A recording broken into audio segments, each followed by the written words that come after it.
예, 안녕하세요. 이제 오늘부터 민법, 판례, 최근 이제 5년간 판례 위주로 해서 정리하는 수업을 진행을 하겠습니다.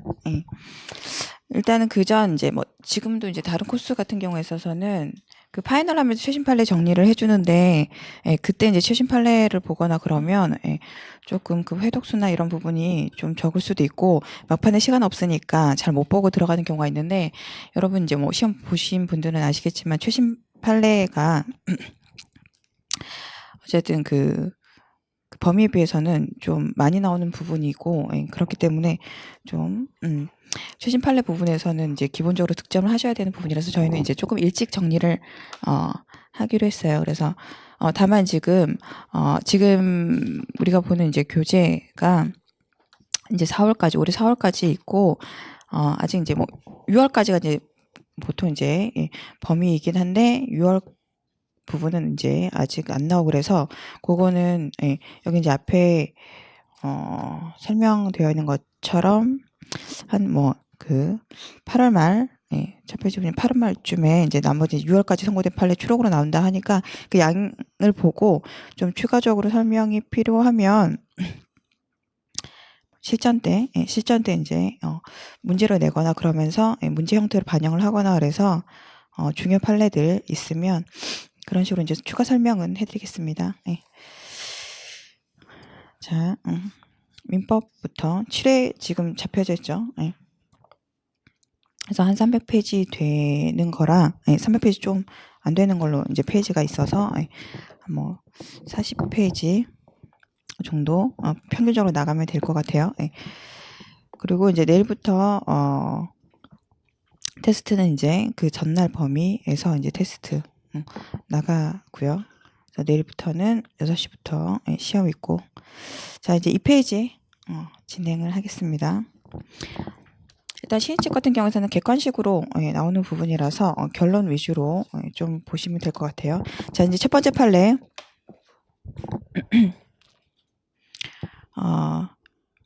밑에 이제 본문 내용 보시면 신의성실의 원칙은 법률관계 당사자는 상대방 이익을 배려하여 형평과 어긋나거나 신뢰를 저버린 내용 또는 방법으로 권리를 행사하거나 의무로 이행하여서는 아니 되는 추상적 규범을 말하는 것으로, 그래서 신의 측에 위배되는 이유로 권리 행사를 부정하기 위해서는 상대방의 그 신의를 공여하였거나 객관적으로 보아 상대방의 신의 가능한 정당한 상태에 이르야 하고, 이와 같은 상대방의 신의에 반해서 권리를 행사하는 것이 경위관념에 비춰 용인될 수 없는 정도의 상태에 이르러야 한다. 그래서 신의 측 위배는 사실상 조금 이제 엄격하게 인정해주고 있긴 해요. 그래서 그렇기 때문에 이제 신의 측이 반한다라고 하는 판례들이 이제 전체적으로는 이제 그 종류 적어서 이제 객관식으로는 그렇게 본 판례들이 좀 많이 나오는 것이죠. 그래서 그리고 이제 신칙 그 주장과 관련해 가지고 줄쳐져 있는 보시면 일단 강행법규 강행규정 위반을 해서 무효인 경우에서 그 무효를 주장하는 것, 이게 신의식이 위배되는 권리 행사라는 이유로 이제 배척하는 경우, 이런 이제 강행규정의 취지 이런 것 때문에 이제 엄격하게 인정하고 있는데 더더군다나 그래서 지금 이 사안은 줄쳐지는 보시면 단체 협약 등 노사 합의의 내용이 근로기준법 등의 강행 규정을 위반하여 무효인 경우, 근로기준법 내용은 이제 대부분 이제 강행 규정으로 되어 있어요. 그래서 그 내용이 위반해서 무효인 경우에 있어서 그 무효를 주장하는 신의 측에 위배된 권리 행사라는 이유로 이를 배척한다면 그러면 결국은 이제 그 무효 주장을 못하게 하는 거니까 그럼 강행 규정으로 해서 무효로 하는 그 취지를 몰각시키는 결과가 될 수 있죠. 그래서 이런 경우에서 신의식을 적용하기 일반적인 요건을 갖추면 물론, 그래서 이제 위와 같은 이제 그 세 번째 줄 보이는 일반적인 신의칙에 위배되는 권리 행사를 부정하기 위한 요건 이런 것뿐만 아니라 이건 이제 강행 규정과의 문제이기 때문에 강행 규정에서도 불구하고 신의칙을 우선하여 적용하는 것을 수긍할 만한 그런 특별한 사정에 있는 예외적인 경우에 해당하지 않는 한 그러한 주장이 신의칙에 위배된다고 볼 수 없다. 그래서 더 엄격하게 보고 있어요. 그래서 지금 이제 이 신의칙의 그 위배되는 주장이라고 해가지고 배척되는 그 판례와 관련해서 일단 이제 원칙은 여기 이제 그 예외적으로 그런 주장 신식이 위배된다고 보고, 원칙은 강행법규 위반한 무효 주장을 할 수 있다는 게 원칙이죠. 그래서 원칙과 관련돼서 5페이지에 7번 판례 먼저 보시죠. 그래서 7번 판례 이제 원칙적인 모습으로 보시면, 상법, 본문 보시면 상법 374조 제1항 1호는 주식회사 영업의 전부 또는 중요한 일부의 양도행위를 할 때에는 제433조에 따라서 특별결의죠. 그래서 출석한 주주의 의결권 3분의 2 이상의 수와 발행 주식 총수의 3분의 1 이상의 수로서 결의가 있어야 한다고 규정하고 있는데, 영업의 양도와 관련해 가지고, 그래서 이는 주식회사가 주주의 이익에 중대한 영향을 미치는 그런 계약을 체결할 때는 주주총회 특별결의가 얻도록 해서 그 결정에 주주의 의사를 반영하도록 하면서 주주 이익을 보호하려는 강행법규다. 강행법규다. 그래서 주식회사가 자기가 이제 영업의 전부 또는 중요한 일부를 양도한 후 이제 주주총회 특별결이 없었다는 이유로서 스스로 그 영업 양도와 관련된 그 약정의 무효를 주장하더라도 주주 전원이 그와 같은 약정에 동의한 것을 볼 수 있는 특별한 사정이 인정되지 않으면, 이 특별한 사정은 이제 그 위와 같은 취지상 주주의 보호하려는 그런 거기 때문에, 주주 전원이 만약 그와 같은 약정에 동의했다라고 하게 되면 예외적으로 그 강행법규의 이제 보호 취지에 벗어나지 않는 부분이기 때문에 이런 특별한 사정은 빼고, 그런 게 아니라면 이제 원칙적으로 이런 무효 주장을 하더라도 강행법규에 위반되는 것이기 때문에 그 무효를 주장하더라도 그게 승인 상실의 원칙에 반한다고 할 수는 없다. 그래서 이제 이 법리는 미성년자와 관련된 그 규정 주장하고 이랬을 때 신식에 반한다 할 수 없다. 이런 식의 우리 많이 보는 법리로서, 근데 이제 그 7번은 최근 판례로서 요것도 같은 법리여서 한번 결론적으로 보시고요. 그다음에 그런 다음에 오셔서 다시 근데 이제 그 예외적으로 그 무효 주장이 이제 신칙이 위배된다라고 봤던 거 이제 3번 보시면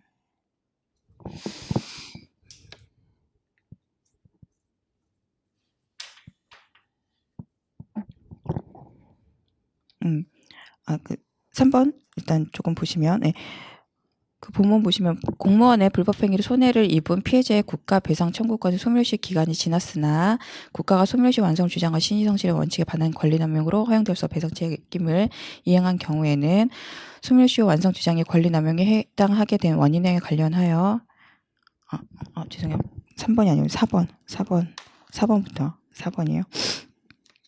지금 말씀드린 신칙과 관련된 건 4번 판례고, 4번 판례 보시면 밑에 이제 주택임대차보호법에 따른 주택임차인의 대항력 발생인과 임대차 계약서상 확정일자 모두 당해 주택에 관한 1순위 근저당권 설정일보다 앞서는 경우, 대항력이랑 지금 확정일자가 근저당권보다 앞서서 이 경우 주택 임차인은 특별한 사정이 없는 한 대항력뿐만 아니라 1순위 근저당권자보다 선순위 우선 변제권도 가지므로, 그래서 이 주택 임차인 같은 경우서 이 경우 대항력 주장해서 그대로 살 수도 있고, 그렇지 않고 자기가 배당 요구해가지고 근저당권자보다 더 먼저 변제 받아갈 수도 있죠. 그래서 그 주택에 관하여 개시된 경매 절차에서 배당 요구 종기 이전에 배당 요구를 하였다면, 이 경우 이제 배당 요구 채권에 해당하기 때문에 배당 요구해야지만 우선 변제권으로서 이제 먼저 받아갈 수가 있고요. 그래서 이 경우 배당 요구 종기에 배당 요구를 하였다면 1순위 근저당권자보다 우선하는 배당 순위를 가진다. 그리고 중간에는 이제 조금 건너뛰어서 중간에 보시면 주택 임차인이 주택에 관하여 개시된 경매 절차에서 임차 보증금 액수, 주택 인도일, 주민등록일, 임대차 계약서 확정일자 등 대항력 및 우선 변제권 관련 사항을 밝히고 권리 신고 및 배당 요구를 했어요. 그러면 그 내용은 매각 물건 명세서에 기재되어 공시되므로 매수 희망자는 보통 이를 기초로 해가지고 매각기일에서 신고할 매수 가격을 정하게 된다. 그래서 자기 이제 이런 걸 다 고려해가지고 얼마에 이제 매수를 할 것인지 경매 절차에서 그런 부분을 이제 정해가지고 그 금액으로 신청을 내는 거죠. 그래서 그렇기 때문에 따라서 주택 경매 절차의 매수인이 권리 신고 및 배당 요구를 한 주택 임차인의 배당 순위가 1순위 근저당보다 우선한다고 신뢰하여 임차 보증금 전액이 매각 대금에서 배당되어 임차 보증금 반환 채무를 인수하지 않는다는 전제 아래 매수 가격을 정하여 낙찰받아 주택에 관한 소유권을 취득하였다면, 그래서 지금 배당 요구했기 때문에 이제 거기 살지 않고 그 매수 대금에서 돈 먼저 받아가서 나간다고 그런 식으로 이제 지금 주택 임차인이 했었었는데, 그래서 그런 부분을 이제 고려하고 계산을 해가지고 매수가격을 정해서 낙찰을 받았겠죠. 그랬다라고 하게 되면 설령 그 주택 임차인이 1순위 근저당권자에게 무상 거주 확인서를 작성해 준 사실이 있어 임차 보증금을 배당받지 못하게 되었다 하더라도, 그래서 임차인이 그 전에 이제 근저당권자에게 자기 이제 그 임대차가 아니라 그냥 무상 거주 한 거다. 그래서 그런 식으로 해서 그랬으면 이제 그 저당권자 같은 경우에 있어서도 이제 그럼 담보가치에서 그분을 고려하지 않고 이제 담보가치 더 많이 잡았겠죠. 뭐 그런 부분이 있어가지고 그래서 임차인이 2순위 근저당권자에게 그런 부분을 이제 우선 변제권을 주장할 수 없어가지고 임차 보증금을 배당받지 못하게 된 그런 사정이 있다고 하더라도 그러한 사정을 들어서 주택의 인도를 구하는 매수인에게 주택 임대차 보호법상 대항력을 주장하는 것은 신의칙에 위반되어 허용될 수 없다. 그래서 이제 그 주임법상 규정들은 이제 강행 규정이겠죠. 그래서 강행 규정이긴 한데 이 경우 그럼에도 불구하고 그것과 관련해서 그런 그 강행 규정상 내용 있잖아요. 그걸 이제 주장하는 것이 신의칙에 위반돼서 허용될 수 없다라고 봤던 부분이어서 요거는 조금 객관식에서 나올 수 있는 판례이니까 한번 보시고요. 그다음에 넘어서 이제 2번 판례. 재산적 거래 관계에 있어서 신식상 거래 상대방의 고지 의무 부담하는 경우와 관련돼서 재산적 거래 관계에 있어서 계약의 일방 당사자가 상대방의 계약의 효력에 영향을 미치거나 상대방의 권리 확보에 위험을 가져올 수 있는 구체적 사정을 고지하였다면 상대방이 계약을 체결하지 아니하거나 적어도 그와 같은 내용 또는 조건으로 계약을 체결하지 아니했을 것임을 경험칙상 명백한 경우, 그렇다 그러면 이제 계약 당사자는 신의성실의 원칙상 상대방이 미리 그와 같은 사정을 고지할 의무가 있다. 그래서 이게 이제 원칙적인 부분이고, 이제 예외적인 뒤에 부분도 줄쳐서 받을 필요가 있을 것 같아요. 그러나 이때에도 상대방의 고지 의무의 대상의 사실을 이미 알고 있었거나, 그러면 굳이 이제 고지할 이제 필요가 없으니까 알고 있거나, 혹은 이제 상대방이 고지하지 않고도 이제 스스로 이제 이를 확인할 의무가 있거나, 아니면 그 상대방이 실제로 이제 알고 있지 못했다 하더라도 일반적으로 거래 관행상 상대방이 당연히 알고 있을 것으로 예상돼서 그래서 이제 고지할 필요성이 이제 없다고 이제 판단됐었던 경우, 이런 경우들에 있어서는 상대방이 이와 같은 사정을 알리지 아니했다 하여 고지 의무를 위반하였다고 볼 수 없다. 그래서 뒤에 부분도 세 가지 이제 알고 있거나 확인할 의무 있거나 예상되는 경우 이렇게 고지 의무 위반이 아니다. 세 번째 판례 보시면 공무원이 불법행위로 인한 손해를 입은 피해자의 국가배상 청구권의 소멸시효 기간이 지났으나 국가가 그 소멸시 완성을 주장하는 것이 신의성실의 원칙에 반하는 권리남용으로 허용될 수 없어서 그래서 비록 이제 소멸시효 기간이 지났지만 그 주장이 허용될 수 없어서 결국 배상 책임을 이행하는 경우가 있는데 그런 경우 그러니까 이제 어떤 경우냐면 이게 이게 상대방으로 하여금 이제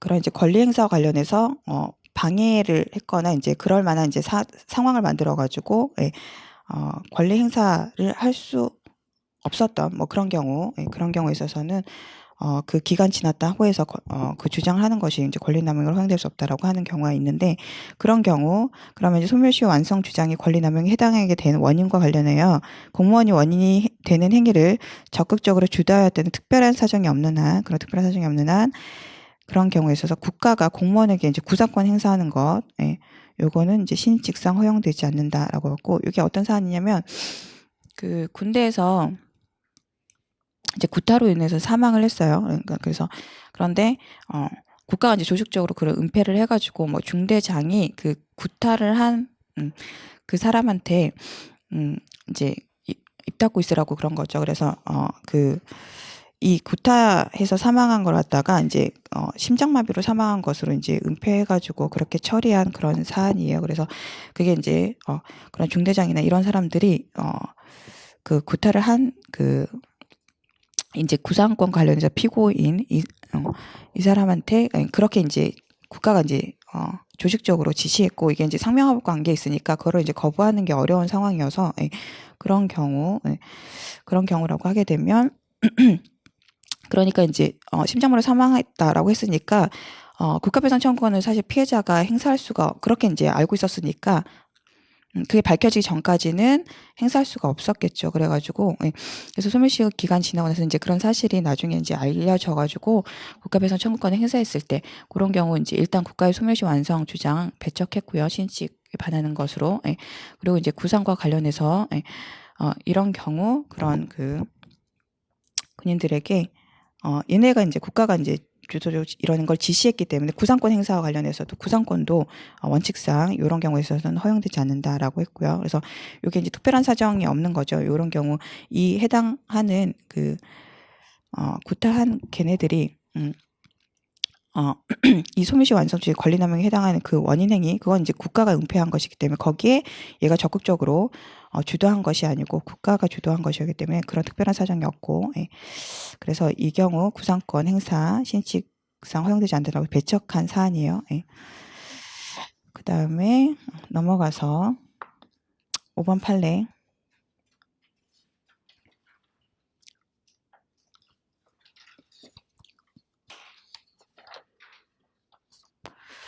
5번 판례 보시면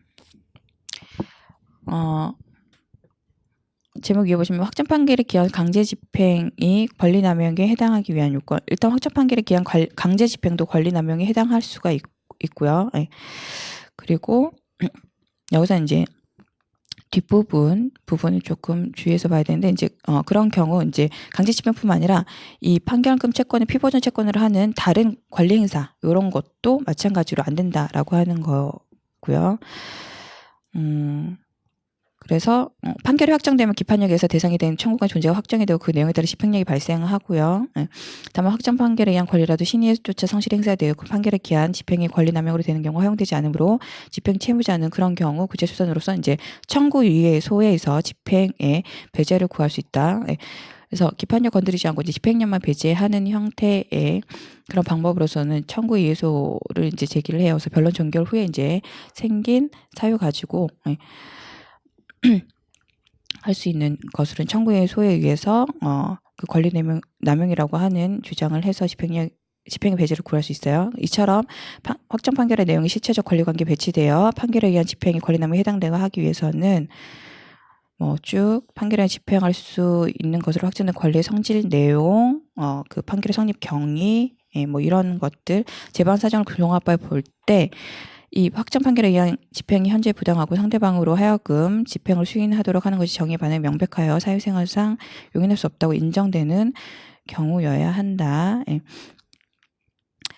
그리고 위와 같이 확정 판결에 의한 집행이 권리남용에 해당하여 청구의 소에 의해서 집행의 배제를 구할 수 있는 정도의 경우라면 뒷부분 그러한 판결금 채권에 기초한 다른 권리 행사, 예를 들어 이 판결금 채권을 피보전 채권으로 하여 채권자 취소권을 행사하는 것 등도 허용될 수 없다. 그래서 그 확정 판결에 기한 내용으로서 강제 집행도 지금 안 되는 상황이기 때문에 당연히 이제 그걸 피보전 채권으로 해서 이게 그 외에 권리 행사도 부정하는 것이다. 그래서 요거와 관련해서는 일단 뭐 청구에 의소해서 집행 배제할 수 있다라고 하는 것과 그다음에 마지막 이제 그 2줄 정도 잘 체크하셔가지고 요것도 객관식으로 나올 수 있을 만한 판례인 것 같아요.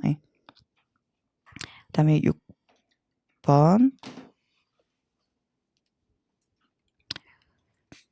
자, 본문 보시면 계약 성립의 기초가 된 사정이 현저히 변경되고, 그러니까 사정 변경으로 인해서 계약 이제 해제하거나 해지할 수 있는 경우와 관련된 요건, 첫 번째 요건이 일단 계약 성립의 기초가 된 사정이 현저히 변경될 것이 이제 원래 첫 번째 요건이고, 그리고 그러한 사정을 두 번째 동그라미 치시면 당사자가 계약의 성립 당시 이를 예견할 수 없었을 것, 두 번째 요건이고, 그리고 세 번째로 그로 인하여 계약을 그대로 유지하는 것이 당사자의 이해에 중대한 불균형을 초래하거나 계약을 체결한 목적을 달성할 수 없는 경우일 것.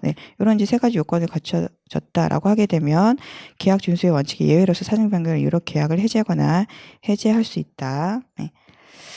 그래서 이제 첫 번째 요건 관련해서 사정 변경의 내용, 그게 이제 그 다음 줄에 나오는 여기에서 말하는 사정이란 당사자들에게 계약 성립의 기초가 된 사정을 가리키고, 그래서 당사자들의 계약의 기초로 삼지 않은 사정이라든지, 아니면 그런 사정은 이제 그런 사정에 대해서 어느 일방 당사자가 변경에 따른 불이익이나 위험을 떠안기로 한 사정, 요거는 그런 계약 내용으로 이제 이미 들어가 있는 내용이죠. 그래서 이런 경우에 있어서는 그럼에도 불구하고 이제 당사자의 합의가 이제 일방 당사자의 변경에 따른 불이익의 위험을 떠안기로 했기 때문에 이런 경우에 있어서는 계약 해제하거나 해지할 수 있는 경우에 사정은 해당되지 않는다, 그런 내용이고요. 그래서 요 판례는 쭉 다 요 지문도 나올 수 있으니까 보시고요. 여기서 말한 사정 첫 번째 요건 관련해서, 그리고 두 번째 요건과 관련해서 예견 가능성이 없었던 경우 관련해서 경제 상황 등의 변동으로 당사자가 손해가 생기더라도 합리적인 사람의 입장에서 사정 변경을 예견할 수 있었다. 그러면 마찬가지로 사정 변경을 이유로 계약을 해지할 수 없다. 두 번째 요건이 안 되기 때문에 특히 계속적 계약에서는 계약의 체결 시와 이행 시 사이에 간극이 크기 때문에 당사자들이 예상할 수 없었던 사정 변경이 발생할 가능성이 높지만, 이러한 경우에도 위 계약을 해지하려면 경제적 상황의 변화로 당사자에게 불이익이 발생했다는 것만으로 부족하고, 그게 이제 위에 이제 세 가지 요건 잘랐을 때 세 번째 요건, 당사자의 이제 뭐 중대한 불균형을 초래하거나 이런 결과적으로 그것만으로 안 된다라고 하는 거죠. 그래서 계속적 계약도 마찬가지로 그래서 당사자의 불이익이 발생했다는 것만으로 부족하고, 위에서 본 나머지 요건들도 충족해야 된다. 그런 내용이고요.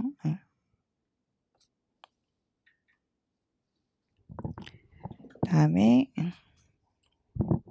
그래서 요것도 좀 잘 봐두셔야 될 것 같고, 8번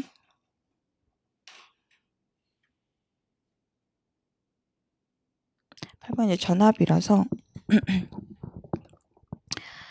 근데 내용은 이제 어렵진 않은데 한번 보시면 별개 의견까지는 안 보셔도 될 것 같고, 이제 다수 의견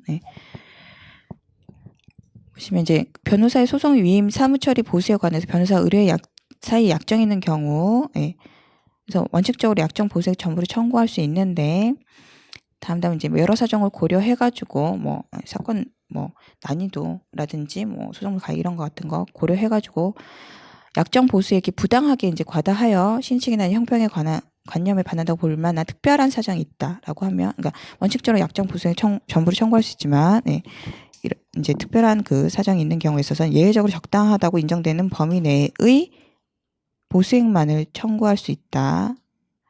그런데 이러한 보수 청구의 제한은 어디까지나 계약 자유의 원칙에 대한 예외를 인정하는 것이므로 법원은 그에 관한 합리적인 근거를 명확히 밝혀야 된다. 그런 내용이고, 이건 이제 내용이 그 무효행위의 이제 전환 이런 걸로 일종의 그런 걸로 보시면 돼요. 일부묘 그런 건 아니고 예, 무효행위 전환. 그래서 신의칙해가지고 예, 그런 경우에 있어서는 예, 무효이긴 한데 예, 그런 경우에도 적당하게 인정되는 범위 내에서의 보수액은 청구할 수 있다.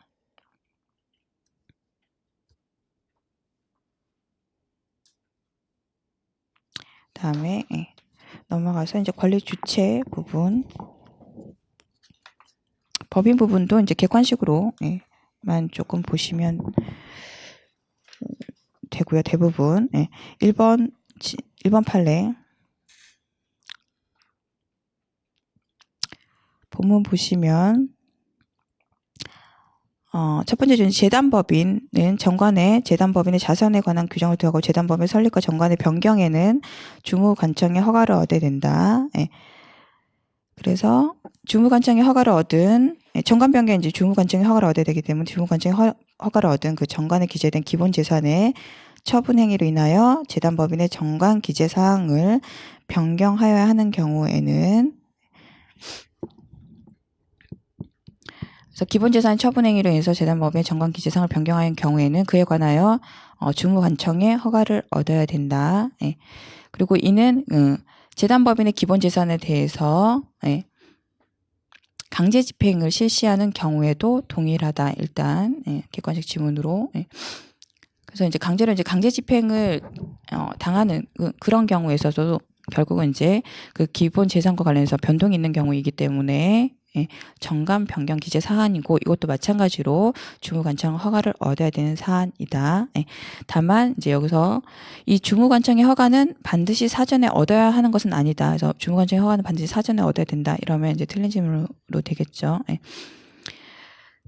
그리고 이제 그 강제 집행과 관련해서 재단법인의 정관 변경에 대한 주무관청의 허가는 예, 그러면 예, 경매 개시 요건은 아니고 그러니까 그 정관 변경에 대한 주무관청의 허가가 있어야만 예, 경매를 개시할 수 있는 것은 아니다. 그래서 일단은 경매 개시는 할 수 있고 예, 다만 이제 경락인이 소유권 취득하기 위한 요건으로서 예, 추후에 이제 주무관청의 허가를 경락의 소유권 취득과 관련해 가지고 만 받으면 된다라고 하는 것이고요. 그래서 그러므로 집행법원으로서는 그 허가를 얻어 제출할 것을 특별 매각 조건으로 해가지고 예, 경매 절차를 진행하고 그러니까 일단 경매 절차를 진행할 수 있다라고 하는 거죠. 예, 다만 이제 이런 걸 특별 매각 조건으로 달 뿐이고 예, 그래서 매각 허가 결정 시까지 이를 제출하지 못하면 예, 나중에 이제 매각 불허가 예, 결정만 하면 된다. 경매 절차 자체는 이제 진행할 수 있고 예. 그리고 두 번째 이제 판결 유지 민법상 재단법인 기본 재산에 관한 저당권 설정 행위 예. 저당권 설정 행위 이거는 이제 기본 재산이 변경된 거는 아니잖아요. 그게 그렇기 때문에 그래서 특별한 사정이 없는 한 정관의 기재사항을 변경하는 경우에 해당하지 않기 때문에 그에 관해서는 주무관청의 허가를 얻을 필요가 없다. 이것도 이제 객관식으로 예, 보지 않으면 틀릴 수 있는 지문이라서 예, 매각하거나 뭐 예, 강제 집행하거나 뭐 이런 경우 아니고 저당권 설정 행위는 예, 여기에 해당하지 않는다. 이것도 알아두시고요. 두 번째 판례. 민법상 재단법인의 정관의 기본 재산은 담보 설정 등을 할 수 없으나 주무관청의 허가 승인을 받은 경우는 이를 할 수 있다는 취지로 정해져 있고 정관 규정에 따라 주무관청의 허가 승인을 받아 민법상 재단법인의 기본 재산에 관하여 근저당권을 설정한 경우 예. 그래서 재단법인 정관에 예. 위와 같이 이제 뭐 그 담보 설정 관련해 가지고 주무관청 허가를 얻을 필요가 없는데 정관에 주무관청 허가를 받을 것을 이제 조건으로 해가지고 담보 설정을 할 수 있다는 걸 이제 그 정관에 기재한 경우 예, 그런 경우에 있어서는 이제 정관 규정에 따라서 주무관청의 허가 승인을 받아야 되고 예, 그래서 정관 규정에 따라 주무관청의 허가 승인을 받아서 민법상 재단법인 기본 재산에 관해서 근저당을 설정한 경우에는 예, 그와 같이 설정된 근저당권을 실행하여 기본 재산을 매각할 때 그때 별도로 또 추가적으로 주무관청의 허가를 다시 받을 필요는 없다. 이것도 객관식 용어로 잘 주의해서 보셔야 될 것 같아요. 예. 그래서 정리하면 저당권 설정행위에 대해서 이제 먼저 주무관청 허가를 얻을 필요가 없다. 예. 그렇지만 저당권이 뭐 실행돼가지고 기본재산 매각되고 이런 경우에 있어서는 주무관청의 허가를 받아야 된다. 예. 그렇지만 정관에 미리 담보 설정에서 주무관청에서 허가 승인을 받은 것을 이제 요건으로 해서 그렇게 승인을 받았을 때는 별도로 기본지상 매각할 때 주무관청의 허가를 다시 받을 필요 없다. 그래서 1, 2번 그렇게 정리하시고요. 그다음에 3번 판례.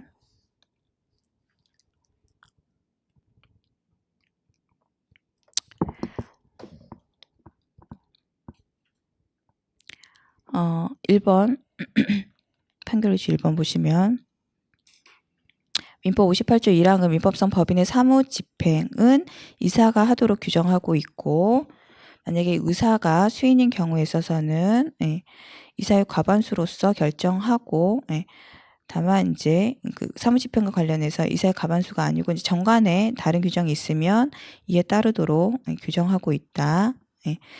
그래서 이사가 수인인 민법상 법인의 정관에 대표권 있는 이사만 대표이사만 이사회를 소집할 수 있다고 규정하고 있다고 하더라도 이는 과반수의 이사가 본래 할 수 있는 이사회 소집에 관한 행위를 이제 법인의 사무집행과 관련된 부분이기 때문에 그거를 정관에 그냥 대표권 있는 이사회로 하여금 하게 한 것에 불과하다. 그래서 따라서 정관의 다른 이사가 요건을 갖춰 이사회 소집을 요구하면 대표권이 있는 이사가 이에 응하도록 규정하고 있는데도 그러니까 이제 이 정관에는 다른 의사는 이사회 소집을 그 대표권 있는 의사에게 요구하고 그러면 이사회 소집은 이 대표권이 있는 이사가 하되 그런 소집 요구와 관련해서 이에 응하도록 그렇게 규정되어 있는 정관 내용과 관련해서 그렇게 하고 있는데도 대표권 있는 이사가 다른 이사의 정당한 이사회 소집을 거절했다라고 하면 그 대표권 있는 이사만 이사회를 소집할 수 있다고 하는 이 정관 규정 요거는 이제 더 이상 적용될 수 없다. 그러면 다시 이제 민법에 따라서 이 경우 이사는 정관의 이사회 소집권에 관한 규정 또는 민법에 기초하여 법인의 사무를 집행할 권한에 의하여 이사회를 소집할 수 있다.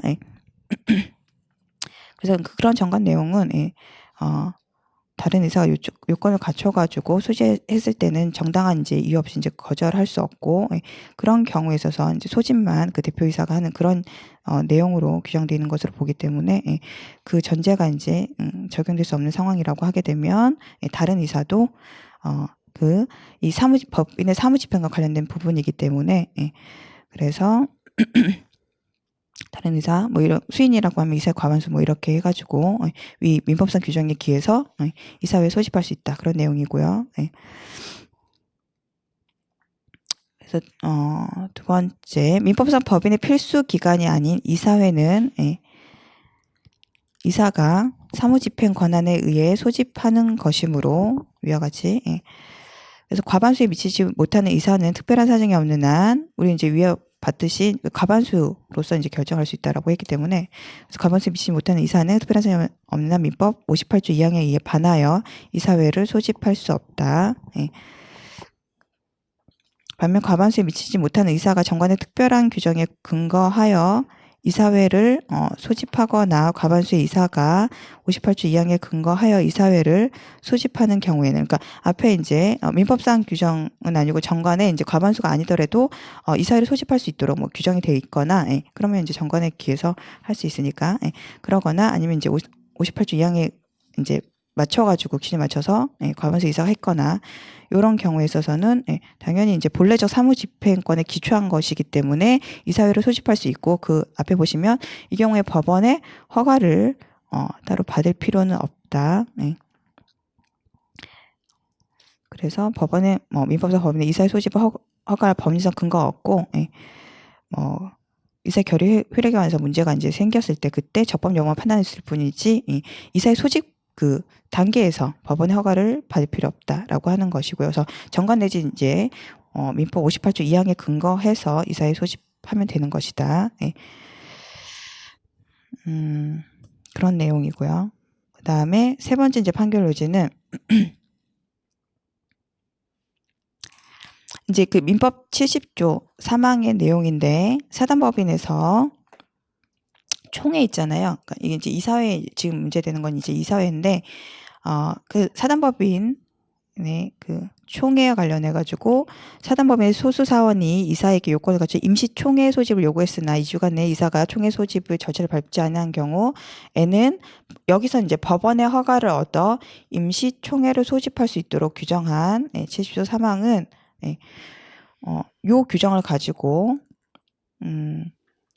뭐 뒤에는 이제 그런 규정의 이제 취지 적어 놓은 거고, 이 규정을 이 구성과 운영의 원리가 다르고 밑에 법원이 후견적 지위에서 관여할 필요성을 달리하는 이 이사회 소집에 유추 적용할 수는 없다. 그래서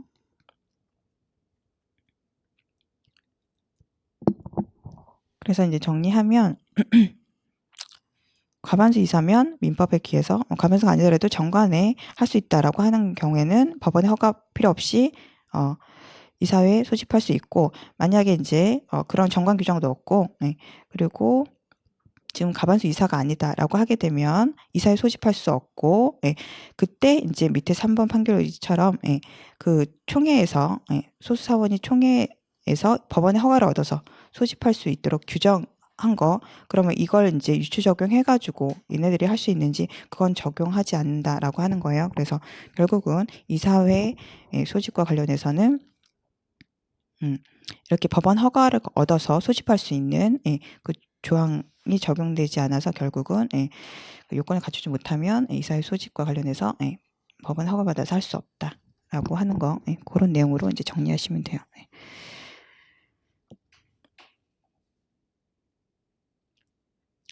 그다음에 8페이지에 4번 판례.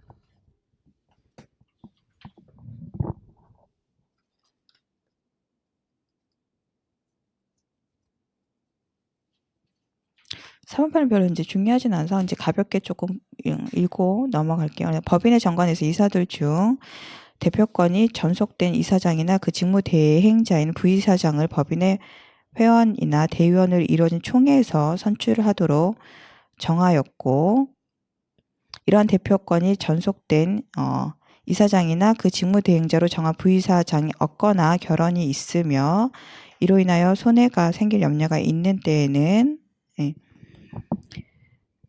그래서 요건으로서 정관상 그 총회에서 선출하도록 얘네들을 정하고, 그리고 현재 이제 그런 그 대표권인 이사장이나 직무대행자 뭐 이런 경우가 없거나 결혼이 있고, 이제 두 번째가 그 결혼이 있다고 바로 그런 건 아니고 그 결혼으로 인해서 손해가 생길 염려가 있다. 이렇게 되면 법원이 이런 경우에는 이해관계인의 검사의 청구에 의해서 법인의 대표권이 전속된 임시 이사장이나 그 직무대행자 임시 부사장을 법원이 이제 선임할 수 있다.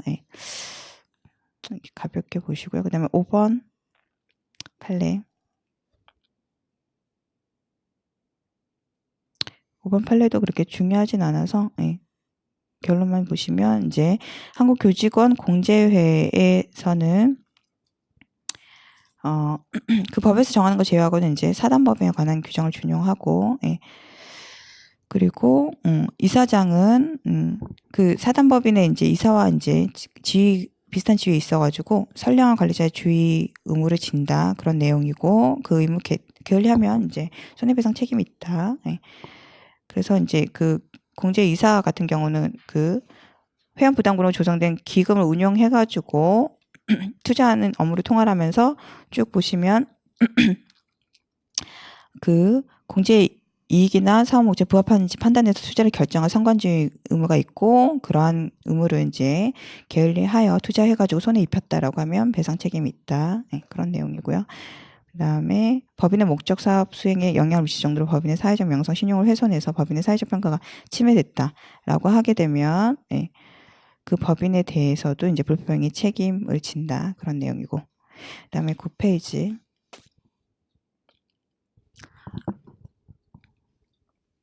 이건 이제 우리가 알고 있는 그냥 판례 반복해서 나온 거예요. 그래서 대표권 남은 거 관련해서 주식회사의 대표이사가 대표권의 범위 내에서 한 행위는 설사 대표이사가 회사의 영리 목적과 관계없이 자기 또는 제3자의 이익을 도모할 목적으로 권한을 남용한 것이라도 대표권 남용이죠. 일단 대표권 범위 안에서 한 거고 이익만 이제 자기 또는 제3자의 이익을 목적으로 한 경우 이런 경우 원칙적으로 이런 회사의 행위로서 유효하고요.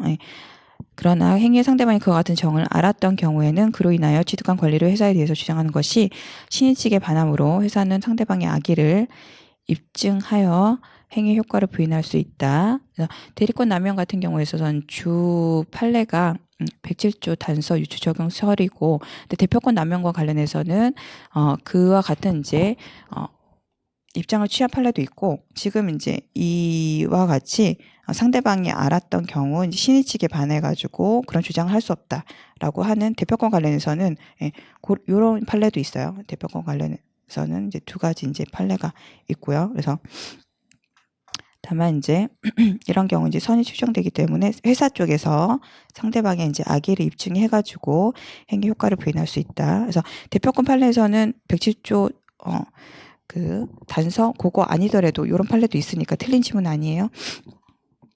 그 다음에 007번 판례.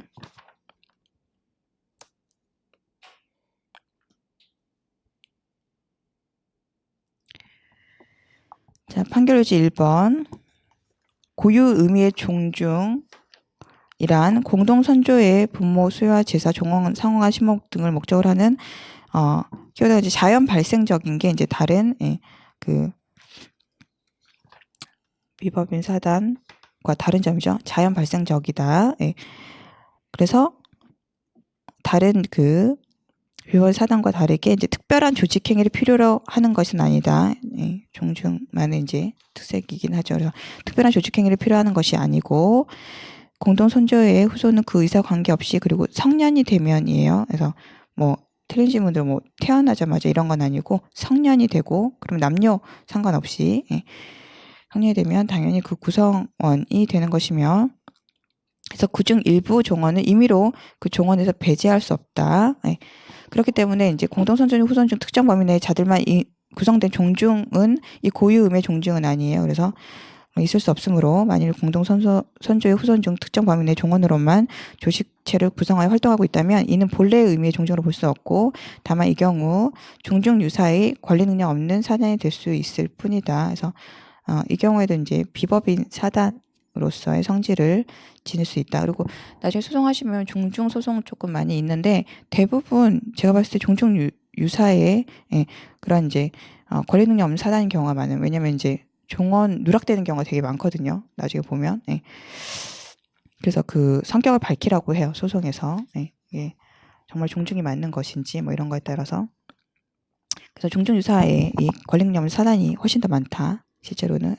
넘어가서 종중 유사의 권리 능력 없는 사단은 그 비록 그 목적이나 기능이 고유의 의미의 종중과 별다른 차이가 없다 하더라도 공동선조의 후손주 일부에 의해서 뭐 인위적인 조직 행위를 거쳐 성립된 경우에는 사적 이미지 단체라는 점에서 고유 종지가 그 성질을 달리함으로, 그러니까 이런 경우에 있어서는 인위적인 조직 행위 일부를 이제 배제시키고 이제 일부만 하는 거기 때문에 이런 경우 인위적인 조직 행위가 성립된 경우에 있어서는 그래서 그런 경우 사적자적 원칙 내지 결사 자유에 따라 구성원 자기의 가입 조건을 자유롭게 정할 수 있음이 원칙이다. 그리고 종중 유사의 권리 능력 없는 사단은 반드시 총회를 열어서 성문한 대행 규약을 만들고 정식의 조직 체계를 갖춰야만 비로소 단체로 성립하는 것이 아니라 종중 유사의 권리 능력 없는 사단도 이게 보통 이제 그 비법인 사단 같은 경우에 있어서는 어떤 내부 규약 같은 게 있고 뭐 그런 것들은 이제 그 요건으로 들어가 있잖아요. 근데 이제 이 경우는 이 경우에는 종중과 마찬가지로 그런 부분은 필요 없다라고 이제 판시한 거고요. 성된 규약을 만들고 정식의 조직 체계를 갖춰야만 비로소 단체로 성립하는 것이 아니다.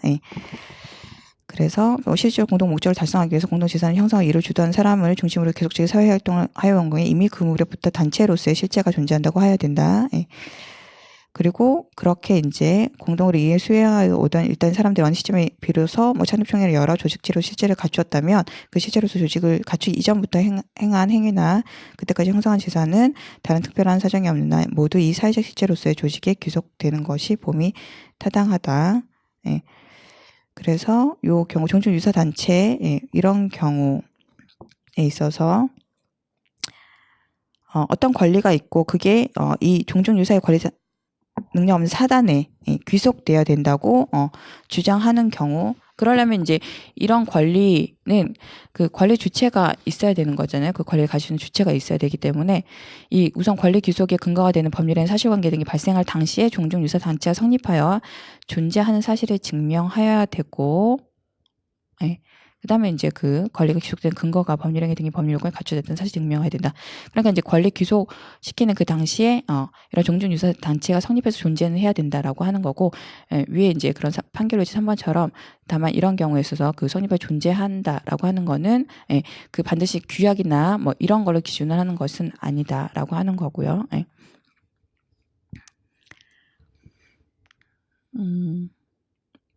5번은 그냥 넘어가셔도 될 것 같고.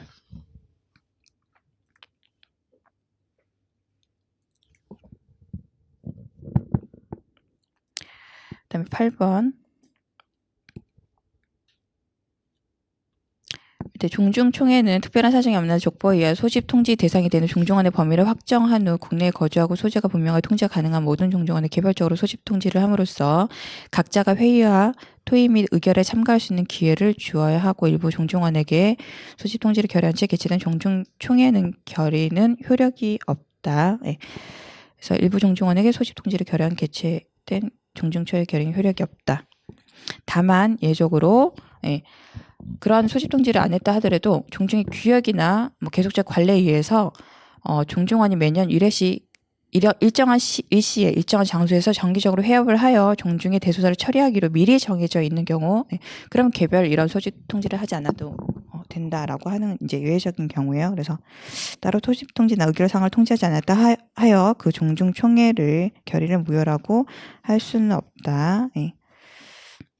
이미 이제 이런 경우에 있어서는 미리 알고 있다고 보기 때문에. 그리고 넘어가서는 우리 봤던 그 종중유사 단체로 보이는 그런 경우에 있어서 그거는 이제 그 고유의미의 종중과 차이가 있긴 하지만 그 종족 단체라는 근본 성격과 추구하는 목적 및 운영 방식 등은 유사한 점이 있기 때문에 종중하는 법리가 그 성질의 규약에 반하는 범위에서 종중 유사 단체에서도 적용된다. 그래서 이 경우에 있어서는 유사 종중 유사 단체에서도 마찬가지로 소집 통지에 관한 이 법리가 그대로 적용될 수 있다. 그런 내용이고, 9번 판례. 9번 판례는 되게 중요하죠. 이건 이제 이 법인과 관련해 가지고 미번 사단 관련해서 이제 사례로 많이 나오는 파트여서, 비번 사단에 이제 소유 형태가 이제 총유이고, 그래서 판결로지 1번 총유물의 보존에 있어서는 공유물의 보존에 관한 265조의 규정이 적용될 수 없고, 271조 1항에 따른 사원총회의 결의를 거치거나 정관이 정하는 바에 따른 절차를 거쳐야 하므로 법인 아닌 사단이 교회가 총유 재산에 대한 보존 행위로 소송을 하는 경우에도 교인 총회 결의를 거치거나 정관이 정하는 바에 따른 절차를 거쳐야 된다. 그래서 보존 행위와 관련해서 그 공유물 같이 뭐 단독으로 소송을 이제 제기하거나 보존 행위를 할 수 있거나 소송하는 경우에 단독을 할 수 있거나 이런 게 적용되지 않는다라고 하는 거고요. 그래서 교인총회 별도로 이제 정관 정한 바가 없다라면 교인총회 결의를 거쳐야 되고, 그 내용 관련해서 총유물의 관리 및 처분에 관해서 정관이나 규약에 정한 바가 있으면 그에 의하고, 그게 없으면 사원총회 결의에 의하도록 규정하고 있으므로 이런 절차를 거치지 아니한 총유물의 관리 처분 행위는 무효라고 보죠. 총유물의 관리 처분 행위는 무효이다. 그리고 위 총유물의 관리 및 처분이라 함은 요거 외우라고 해서 사례 때 총유물 자체에 관한 이용 계량 행위나 그런 처분 행위를 의미한 것이고, 총유물 자체에 대한 뭐 관리 처분이 따르지 않은 채무 부담 행위, 단순한 채무 부담 행위는 이를 총유물의 관리 처분 행위라고 볼 수는 없다. 그래서 판례가 이제 두 가지 있죠. 그래서 그 하나가 이제 설계 용역 계약한 판례랑 그다음에 보증 계약한 거 두 개, 요거 채무 부담 행위로 봐가지고 총유물의 관리 처분 행위로 볼 수 없다라고 한 판례. 예. 그래서 이게 총유물 자체에 대한 한 거라면 그 총유물 관리 처분 행위에 해당하면 사원 결의 거치지 않았다라고 하면 그냥 바로 무효이고요. 근데 이제 그 설계 용역이나 보증 계약과 관련해서 정관행 그런 절차를 거치도록 하는 경우가 있어요. 근데 그거는 총유물의 관리 처분 요 민법상 규정에 의해서 무효가 되는 것은 아니고 다만 이제 그런 거는 이제 대표권 제한이나 이런 법리로 넘어갈 수 있죠. 대표권 제한 법리로 넘어가게 되고요. 설계 용역이나 보증 계약 같은 경우는 이건 중요하고요. 이게 이제 원래 이 판례에서 소수 의견은 그렇게 봤어요. 이게 뭐 설계 용역 계약이나 보증 계약 같은 거 이제 불이행하게 되면 결국은 총유물을 이제 처분해가지고 그 채무를 이행해야 되는 구조가 됐기 때문에 결국은 총유물의 관리 처분 행위랑 똑같이 봐야 된다라고 하는 게 소수 의견이었지만 다수 의견은 구별을 해서 여기에 해당하지 않는다라고 봤던 거고요. 그다음에 이제 12페이지. 이것도 되게 중요한 판례고 이미 이제 그 변호사 시험에 나왔던 거고요. 계속 반복해서 나올 수 있는 판례예요. 객관식으로. 비법인 사단이 총유 재산에 관한 소를 제기할 때는 정관에 다른 정함이 있는 등의 특별한 사정이 없는 한 사원총회의 결의를 거쳐야 하지만 이는 비법인 사단의 대표자가 비법인 사단 명의로 총유 재산에 관한 소를 제기하는 경우에 비법인 사단의 의사결정과 특별수권을 위하여 필요한 내부적인 절차이다. 채권자 대유권, 채무자가 스스로 자기 권리를 행사하지 아니한 때는 채권자가 채무자에 대한 권리를 보존하기 위해서 채무자의 의사는 상관없이, 그러니까 채권자 대유권은 채무자의 의사는, 그러니까 본래적 이제 성질상 채무자의 의사는 상관없이 채무자의 권리를 대위 행사할 수 있는 권리죠. 그렇기 때문에 원래 이제 그 권리 행사에 채무자의 동의를 필요하는 것이 아니기 때문에 그래서 비법인 사단의 그 총유 재산에 관련 사단이 총유 재산에 관련 권리를 행사하지 않고 있어서 비법인 사단 채권자가 채권자 대유권에 기하여 비법인 사단의 총유 재산의 권리를 대위 행사하는 경우에도 우리가 이제 일반 그 자연인 경우에서 채무자 의사와 상관없이 할 수 있는 그 성질이 있기 때문에 이런 경우 일종의 그 채무자 동의와 이제 유사한 이제 성격을 갖고 있는 그 사원총회 등의 결의 등 뭐 이런 그 비법인 사단의 내부적인 의사 결정 절차를 거칠 필요가 없다. 그래서 비법인 사단이 직접 이제 소를 제기하는 경우에는 이러한 그 사원총회 결의를 반드시 거쳐야 되고, 근데 채권자 대유권에서 그 채권자가 하는 경우에 있어서는 거칠 필요가 없다. 밑에 이런 경우에도 그 사원총회 등 결의 등의 그 절차를 거쳐야 된다라고 한 틀린 지문으로 나왔고요. 그다음에 11번 판례.